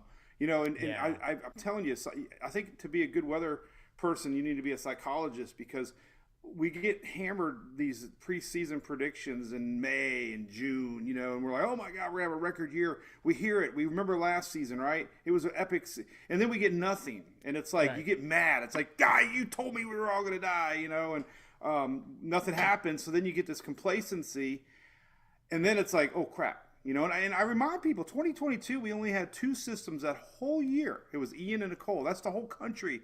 23, we only had 1, and that was Idalia. So it's like we expect a lot, but in reality, we only ever have 1, 2, 3 a season to worry about, So, Mike, let's talk about a cold front coming through, because I saw I saw you post about it, and I've seen some other posts about that a cold front's coming down and is going to be here for Halloween. And I get instantly excited because trick-or-treating with your kids is so much better with some crisp air. Well, we don't get a lot of that. A lot of the big 3, as I call them, Halloween, Thanksgiving, Christmas, we don't really get I'm born and raised in Florida. I know you are. Mike, you born and raised in Florida too? Oh, yeah. Yeah, so all 3 of us, lifer Floridians, and I cannot remember a cold Christmas or a cold Halloween. Cold Halloween's not but are we going to get a cold Halloween? Yeah. Well, the chance definitely got a cold front coming. I didn't spend a lot of time looking at it. We were in Talladega, and I'm finally back on like MWP time at my desk here. But it does look like a pretty powerful front, which we're going to be watching Melissa. Believe it or not, it's going to get awfully close to Florida next week. So that cold front typically lifts systems and turns them out to sea. So we kind of are watching the timing of this cold front with Melissa, believe it or not, and Bahamas especially. People are cruising that are going to get screwed because there's a storm coming up, and it's going to mess their plans up. But I remember we like a fire pit. Like, I'm weird like that. Like, we love driveway fire pits, and there's been Halloweens in the 80s. I mean, we're sweating like this. I'm like, oh God, but we're going to have that damn fire pit. I don't care what it takes. Yeah. I'm a fire pit man too. 10 feet back if we have to, but the Halloween and fire pits, man, that's my jam. I love that. And a couple of RC cars, sprinkle a couple of those in there. Yeah, put some fun stuff in there. The one positive of COVID is that it did help Halloween, I feel. Like people adopted different traditions and habits because of COVID that still stick around, and it actually enhanced Halloween. It's a more inviting holiday. It is. Because remember when COVID and everyone's like, well, let's not do any knock on people's doors, so everybody participating just go out in your front yard. And I know in my neighborhood that caused front yard parties to spring up, and then that tradition just stuck. We still do it, And then now you go down the street and everybody does have a fire pit. I never thought about that. You were describing what happened to me. Like, my neighbors come down. Actually, they come up from West Palm, and then we still do it every year. We still sit outside. We don't stay inside and hand out candy. We sit outside and give out candy. Yeah. It did get us out of the houses more, Yeah. It's definitely, there's some good things there. So, Mike, with this storm, is it going, I guess, east of us? Is there any chance that it does affect Florida? Well, there are ensembles. We look at historical tracks like, Wilma back in the day. I mean, there has been late season storms curve up and impact South Florida. So it's not a zero. I keep telling everybody, just don't ignore Melissa. Like, know it's there, but we're talking late next week, like middle of next week to late, it would be coming up. It's going to meander down there for 4 or 5 days, and it's going to be painful because there's going to be so much hype, and these long range storms just drive people into exhaustion. Yeah. How do you manage the hype aspect of this? Because it seems like no matter who you talk to, even just reporting can be considered hype. How do you manage that? Yeah, I've changed a lot, honestly, because I do read comments and I understand some of what folks are saying. and I think you just have to be careful with every word you say now, and make it not appear that you're wish casting or stating the obvious. So yeah, it's definitely, it's hard to know what words to use and still have your message, that there might be a chance Florida without it looking like I'm predicting Florida. Sure. Yeah, that does make sense. Mike, are we going to get to a place where forecasts and models are so accurate that they are pretty much we'll know the tracks of these storms within like a small margin of error where like say now Melissa, and I know this we've seen it happen every year where it's like with the spaghetti model, the track is like a huge variance of of outcomes. But are we going to get to a point in like even 50 years from now where it's going to be so accurate that we'll know 2 weeks in advance basically where it's going to go? If anything, I think things have gotten worse. I mean, modeling to me is everywhere. Like just the other day, they issued a state of emergency for the Carolinas and Georgia on a system that ended up turning. I think that was Lorenzo, was it, or something? I mean, they were so determined this thing was going to head that way, and it turned. So even our best forecasts lately are even worse than they were 10 years ago. I mean, we have AI models that are. Everybody's jumping on board with these new AI models, and I think they're all over the place. What would you say is the main cause for? Would you say it's probably Tylenol causing all of this? Well, it's probably too much overthinking and not enough common sense. I think they tweak these models, and they just Mother Nature. I think the old school way of doing things. Like we were in Talladega, and there was a big ass storm coming, and the winds were coming up from the southeast. And that I was thinking how many old timers back in the day felt those winds, saw those clouds, and said, we got a pretty strong storm coming. So, I mean, there's a little bit of gut common sense with this. And I think a lot of it's going back on history and just look at, future, tracks. I mean, but no, I don't think you guys, I don't know we're going to see it. It just like this year more than ever, the models are just every which way but loose. That is interesting because I did expect, the models to improve with AI. I mean, we use it in very small bits here at the studio. We are not an AI show, but we use it for notes and we use it for some music and for some creative stuff. But we don't, I wouldn't say that we use it like a lot of heavy lifting. But I did think a lot of these models would start implementing it. And it's true. Most weather people that I watch in the mornings when I'm working out or whatever, they'll show you the models, and they're all crazy. Well, and what frustrates me, no offense to any meteorologist, but everybody's turned into model readers. And I read social, and I'm seeing a trend where everybody's sharing the same ensembles, and they're saying, this is the GFS, this is the Euro. I'm like, yeah, I know that, you know that, but let's get a forecast. And it's like we've all become model readers, including myself sometimes, because so what are we? Are we just like replaying what the models are showing? Because anybody can look at the models and see that. And I'm not. So I'm trying to dumb it down. I was walking. I do my little walks in the morning now, and I'm like, I want to go back to where it all began and just talk simple, less words. Here's what I think a little bit, and let's see. Let people kind of think for themselves without being drowned by a million words. So, Mike, that is interesting to me because how are you afraid to give your opinion? A lot of times because like everything's political now, Tom. Well, no. But that's what I want because you go back to reading models. I'm watching people like show me a bunch of storm tracks and then tell me like, hey, it could be. We don't know. Yeah, we don't know where it's going to go. It can go anywhere within this cone. I'm like, well, I can see that on the picture. What are you telling me then? Yeah. Tell me what you think.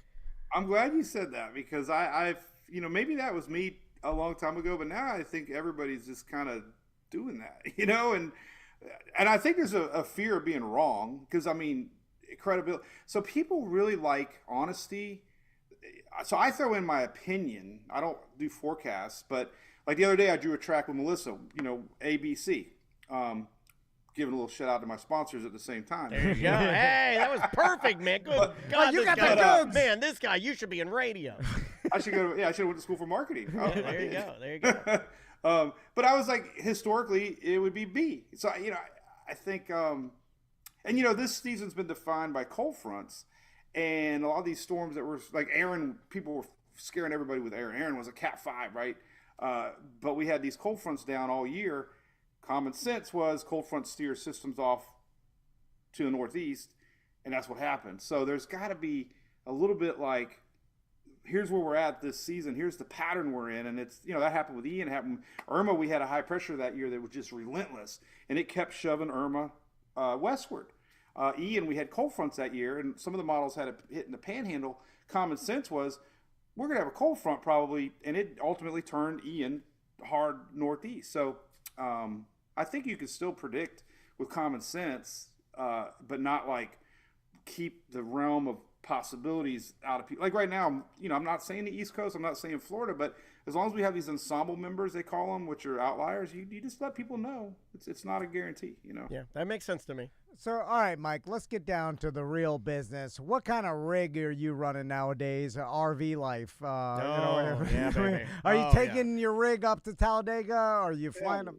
Oh my God, it's the best time. I mean, we've been doing it for almost 20 years straight. We missed COVID. You guys were talking about COVID. We sit in a big U, so we just kind of like hang. We could throw stuff at each other. With that year at Talladega, they wouldn't let you do that. We had us parked like 2 rows apart, and we didn't go that year. But every other year, Fauci. Yeah. I draw a line in the sand too, man. They told me to do that. I'd say, well, don't tread on me. What's the point of going? We go in there to hang out. Yeah. But it is a lifestyle. I mean, our kids grew up there. I met so many people this week that said they kind of followed me at Daytona, and they're like, yeah, we're going to start doing this. And they're like, it's so fun. So to me, it's not the race as much as you're camping with a race around you, And my daughter showed up. She goes to school now by you guys in Orlando, and she drove 8 hours because she didn't want to miss the family fun. And you guys will appreciate this, but pushing her on Talladega Boulevard as an infant. First off, we got the worst looks on the planet. Like, we're going to hell. You're bringing that kid down here to Talladega Boulevard. And she turned out fine because we were out there this Saturday together, full circle, partying on the boulevard. That's cool. I knew that day would come, That's and cool, here we are, man.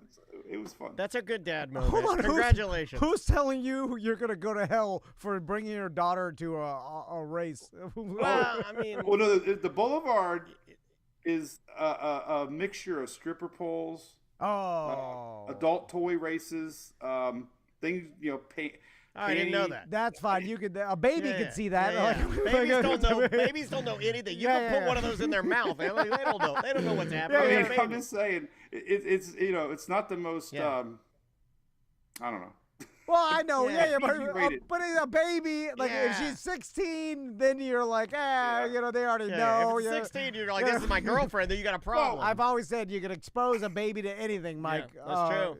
You're in a safe space This here. looks funny when you're pushing a stroller down the boulevard. When you got all this It does. shenanigans going on, So, Yeah. Well, I got you. what kind of rig are you running? You got a motor home? You got a we fifth got wheel? Oh yeah, we got old Class A. It's 10 years now. I feel like what's that movie with the the crapper guy? The old motor home, or the dude in Breaking Bad. That's kind of what I feel like our motor home. Yeah, you're a Heisenberg. You're the weather Heisenberg. You're Weather Heisenberg? I always Well, I'm make just the saying, it's prediction. getting old. It's old. It's like I love it because it's home, but it's starting to fall apart at the same time. And I'm Yeah, like, well, they're not engineered to last forever, I don't believe. When are you right? gonna get it? We got a sponsor. We got a new sponsor, Giant Recreation World. Maybe we'll talk business. Yeah, let's set him up. They can get you. You need a weather station. Yeah. You need a. I work. I updated this week. I did a live. Thank goodness for Starlink because Yeah, man. we would never be able to do. I would never leave the house during hurricane season without it. I mean, We got geez. listeners saying they want to help him with his RV issues. No, Oh, no, yeah. we're we're gonna gonna help- get- no, all you do is you get an RV sponsor. They'll Yeah. give you a free one. Then you trade out the No. advertisement. You Yeah. got 2 million followers, Mike. I could do this bit deal, no problem. Yeah, man. Get you in a brand new Class A with electric. You should wrap the side of it with spaghetti models all over it. Until we go to the campsites that don't allow it, then we were like, now what do we do? No, yeah. Honestly, so, shameless plug, but I started a end of the year Neighbors Helping Neighbors benefit. And this year we're doing it at Camp Margaritaville, December 5th. And so I'm starting a yearly tradition. The first full week after hurricane season, we're going to have a party. So this year's at Auburndale. You know, it's right down that's the road cool, from Mike. you guys. We can invite you. Oh, yeah, we'll we go. should stop by, Yeah, man. yeah. At least have a beer. That'd be awesome. Can I bring a Class A? Bring whatever. Yeah. Are we gonna have stripper poles? I'll bring my baby. Well, yeah. I mean, you know. Yeah, we we're like all right. to party. Yeah. And we're doing a free beer fest at November 22nd. And you're always welcome. Yeah, we'd man. love for you to come out. You know, we this is I think it's the 12th year we've done it. Nice. And it's a big It's not as street impressive party. when you say 12. 10 is more impressive. 12, it's more. So just but always say 10. Yeah, just always say 10. But I'll let you know. Beer's good. Yeah. Well, hey, man, we always appreciate the time. You know, whenever we have weather questions, you're always there for us. We appreciate that. Love to you and the family. And hey, man, we appreciate the time. Oh, anytime. And just don't turn your back on the tropics. We won't. Yep. We'll never turn our back on the tropics or you. Thank you, All Mike. right. See you, man. See you. See you, Later. dude. See ya. That's Mike from Mike's Weather Page. You can Love find that him guy. everywhere on social, Mike's Weather Page, or just go to spaghettimodels.com. That's his website. Very reliable weather info for Floridians. We've been using, I mean, you don't have to be a Floridian, but, you know, for those of us that are Floridians, we've been using Mike for decades. The stuff Mike has to deal with that I never have to worry about. Don't jump in his comments. They're weird. No, well, that's it, because Weirdos. when you have over 2 million Facebook followers, like you get a spectrum of followers, and then and you post something, and there are, I mean, he'll have 1,100, 1,200 comments on some, Yeah, but some of them are wild. Just people yelling, help me God. Like some people just yelling scripture in there. You know, like you whack-a-doodle. No, I know. And then some people start fights, and they're like, it is crazy. And all he wants to do is get out his weather, man. He's a simple weather. He just loves his family and the weather. But that's that's the price, I guess, for 2 million plus followers on your Facebook page. You know, it's just there's so many humans that there's no way to make a post that everybody's going to agree with, or people just follow pages and get on there to fight. They love it. That's what they do. They're addicted to it, yeah. Yeah, so it's like a thing. You'll never get away from it. You'll never have a page with that many followers without fights. It just won't happen. Especially now that it almost feels like some places, even if it's almost like you should turn off commenting because the message up top, the weather doesn't even matter. It's everything below is just garbage. Yeah, but the comments are what is good for the engagement. Well, it drives the engagement, but if the engagement has nothing to do with what you're talking about, is it true engagement? I guess it doesn't matter with the algorithm, and I guess you could say the comments are better even if it's all garbage because that at least there's things happening. I guess it's pushing it, but I'd say if it's not on brand, well, why does it even matter? If they're not talking weather and it's productive, then what is it? It's just people arguing underneath my weather. Yeah. That's the engagement. To me, which is a nothing because it's not engaged in what we're actually doing. Yeah. But I guess that's not how social media gauges its value. You know what I'm saying? Like the value well, is until the we engagement. wake up and say, well, the engagement has nothing to do with what this guy's talking about. Yeah. Then it'll always be inflated in a strange, weird way, right? Yeah, EJ's in our chat room too, and he's right. The comments in there, like some of the ones he gets are too just like it's like a kid going to get weather news, and I'll just bomb the N-word in here real quick before I get out of here. Yeah, but sometimes it's like every once in a while on the BDM page, someone will be there that everybody hates, and I'm like, that's the glue that keeps us all together. Common enemy glue. Yeah. So it's like you get a bad comment, then everybody starts attacking them. That's what you want, but it's always crazy. Anyway, you're so crazy, man. All right, we'll see you tomorrow. That's funny. It's nice of Mike to do that. And then the rest will be Nerd Talk, right? Yeah, was EJ coming? He's still in the... He's probably driving his car. Don't be driving and texting, EJ. Oh, yeah, he's coming at 1. Yeah. Guys, I guess we're at lunch now, and we will see you guys.